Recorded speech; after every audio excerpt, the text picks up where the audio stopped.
नमस्कार, बहुत स्वागत। कैसे हैं आप सब? आज थोड़ी हेडलाइंस आपको जान लेनी चाहिए। आतंकवादियों की सरकार चला रहे हैं यूनिस और मटिया मेट कर दूंगी इसे। ये दरअसल किसी के हवाले से मैं आपको बता रहा हूं। बांग्लादेश को आतंकी स्टेट बना लिया, लूंगी बदला, या बांग्लादेश की आतंकी सरकार को उखाड़ फेंकूंगी, लौट कर आऊंगी, कान खोल कर सुन लो मोहम्मद यूनुस, शहीदों का जो इंतकाम है वो मैं लूंगी।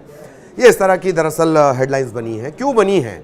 इनके पीछे है शेख हसीना का ताज़ा बयान और बांग्लादेश के लिए दिया गया उनका एक संदेश। इसमें हसीना न सिर्फ लोगों से संवाद कर रही हैं, बल्कि वो बांग्लादेश की सरकार और उसके जो मुखिया हैं, Nobel prize winner Yunus, Mohammad Yunus, जो वहाँ पर सरकार चला रहे हैं और मुखिया बने हुए हैं, उन पर भी वो हमला कर रही हैं। बांग्लादेश की पूर्व प्रधानमंत्री शेख हसीना, सोमवार को उन्होंने तमाम गंभीर आरोप लगाए। हसीना ने कहा कि देश की अंतरिम सरकार के प्रमुख मोहम्मद यूनुस ने देश को आतंकवाद का गढ़ बना दिया है। उन्होंने ये तक कहा कि नोबेल पुरस्कार विजेता ने खुद कहा था कि उन्हें तो देश चलाने का अनुभव है नहीं, तो उन्हें ऐसा करने से बचना चाहिए। उन्होंने यह आरोप भी लगाया कि यूनुस ने पिछले साल उनके कोटा सुधारों के खिलाफ छात्र नेतृत्व वाले दंगों के दौरान दर्जनों पुलिस अधिकारियों की हत्या पर आखिर चुप्पी क्यों साधे रखी और अराजकता को लगातार वो बढ़ावा देते रहे। हसीना यह आरोप भी लगा रही हैं कि सरकार ने जांच समितियों को भंग कर दिया और आतंकवादियों को लोगों को मारने के लिए खुला छोड़ दिया गया। वे बांग्लादेश को बर्बाद कर रहे हैं। हम इस आतंकवादी सरकार को बाहर करेंगे इंशाअल्लाह। ये कौन कह रही है? शेख हसीना। खास बात यह कि हसीना ने जूम लिंक के जरिए 5 विधवाओं और उनके बच्चों से भी बातचीत की है। इस सेशन का जो संचालन है वो अवामी लीग के जो नेता हैं नजरुल इस्लाम, उन्होंने किया था। इस संबोधन में पूर्व प्रधानमंत्री ने कहा कि वो बांग्लादेश लौटेंगी और पक्का करेंगी कि इस सरकार के आने के बाद जो जुल्म हुए हैं उनके पीड़ितों को वो न्याय दिलाएंगी। हसीना ने इतना ही नहीं किया, उन्होंने अपनी जो कार्यकर्ता हैं, पार्टी के कार्यकर्ता, उन्हें ऑनलाइन संदेश भी दिया है। उसमें कहा है कि मोहम्मद यूनुस नहीं जानते कि कैसे सरकार चलाई जाती है। यूनुस ने देश की तमाम जांच एजेंसियां, जांच समितियां भंग कर दी हैं। आतंकवादियों को बेलगाम छोड़ दिया गया ताकि वो मासूमों को मार सकें।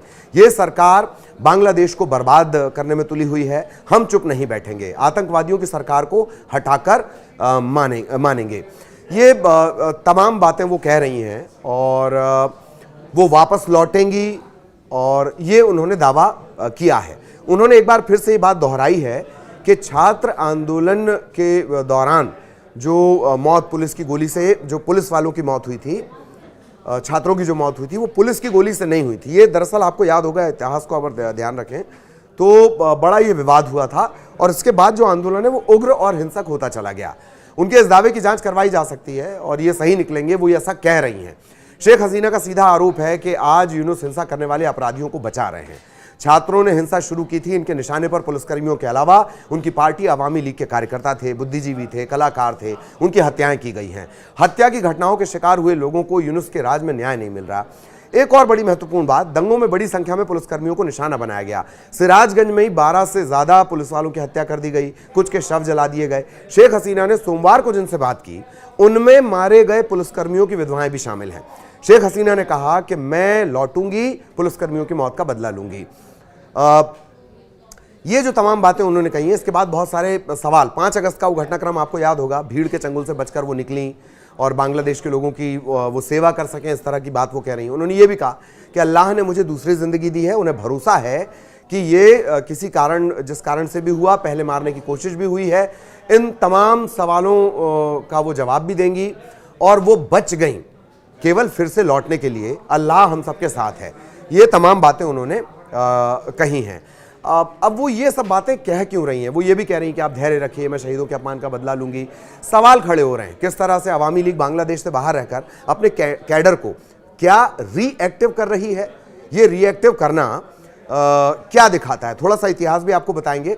और उसके पहले ये समझिए कि कैसे शेख हसीना तकनीक के सहारे अपनी सियासत को, तकनीक के सहारे बांग्लादेश की सियासत को यहाँ अलग अलग जगहों पर बैठकर गर्म कर रही हैं। हसीना और उनके नेता अलग अलग जगहों पर या तो शरण लिए हुए हैं या फिर छिपे हुए हैं, लेकिन एक्टिव हैं। एक मीडिया हाउस की रिपोर्ट कह रही है कि 200 से ज़्यादा नेता और अफसर पश्चिम बंगाल के अलावा अलग अलग जगहों पर छिपकर बैठे हुए हैं। जूम लिंक का उपयोग शेख हसीना ने किया, वैसे ही व्हाट्सएप इन सभी के बीच कम्युनिकेशन का बड़ा जरिया है। इसी के जरिए शेख हसीना पार्टी के कार्यकर्ताओं तक अपनी बात पहुंचा रही है और उनकी बात सुन भी रही हैं। अब हसीना के हुंकार के क्या मायने निकाले जा रहे हैं? सवाल हो रहे हैं कि क्या बांग्लादेश में यूनुस की जो अंतरिम सरकार है उसके दिन पूरे हो गए हैं? क्या शेख हसीना अपने देश को गर्त में जाते देखने के बाद किसी तरह की बड़ी तैयारी में है? उनके शब्दों के हिसाब से बांग्लादेश में आतंकवादियों की सरकार के पाप का घड़ा भरने को है। शेख हसीना इस ताज़ा अल्टीमेटम जो उन्होंने दिया उसके बाद लोगों के मन में इसी तरह के सवाल घुमड़ रहे हैं कि क्या बांग्लादेश की सियासत फिर इस तरह से कुछ यू टर्न लेने वाली है? अब इतिहास की बात करेंगे। कथित तौर पर अमेरिकी डीप स्टेट के पैसे के बूते पर बांग्लादेश में 5 अगस्त को छात्र आंदोलन की आड़ में कट्टर मजहबी तत्वों ने बांग्लादेश में इस तरह से सत्ता पलट कर दी थी और उसके बाद ये तमाम स्थितियां हुई। शेख हसीना कहाँ है? फिलहाल इस पर कोई आधिकारिक बयान कोई नहीं दे रहा है। शेख हसीना ने बांग्लादेश में अपनी पार्टी कैडर को और लोगों को ये भरोसा दिलाने की कोशिश की है कि उनके करण अर्जुन आएंगे।